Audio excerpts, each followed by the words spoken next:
নমস্কার বন্ধুরা, আমার নাম হচ্ছে রাহুল পাল। আজ আমি দেখাবো আপনাদের ওপো মোবাইলে ফিঙ্গারপ্রিন্ট কীভাবে চেঞ্জ করা হয়। ঠিক আছে, এই দেখুন আমার এটি ওপো মোবাইল।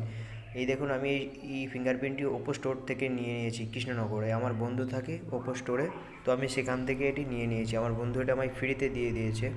তো আমি চলো দেখাবো কীভাবে এই ফিঙ্গারপ্রিন্টকে চেঞ্জ করা হয়। ঠিক আছে, এইটা হচ্ছে খুবই সূক্ষ্ম জিনিস। জাস্ট জ্যাকের সিস্টেম, বোতামের মতো আর কি সিস্টেম আছে। জাস্ট খাপের মধ্যে বসিয়ে দিতে হবে, সেট করে দিয়ে বাস, আর কিচ্ছু করতে হবে না। জাস্ট খাপের মধ্যে আমি বসিয়ে দেবো। এই দেখো খুব সুন্দরভাবে এটা বসিয়ে দিয়েছি। ঠিক আছে, এটা সেট হয়ে গেছে। আর কিছু সময়ের জন্য আমি এটা এবার টেপ দিয়ে এটাকে সেট করে নেব। আর এরপরে আমি এটাকে একবার রিস্টার্ট করে নেব, কারণ রিস্টার্ট করে নিলে রিস্টার্ট হয়ে যাচ্ছে আমার। তো রিস্টার্ট করে নিলে কী বলুন তো, ভালোভাবে চলবে এটা। এই দেখুন আমার মোবাইল একদম টাচ ফিঙ্গারপ্রিন্ট খুব ভালোভাবে নিচ্ছে। হ্যাঁ, ভালো লাগলে অবশ্যই একটা লাইক করবেন। এই দেখুন।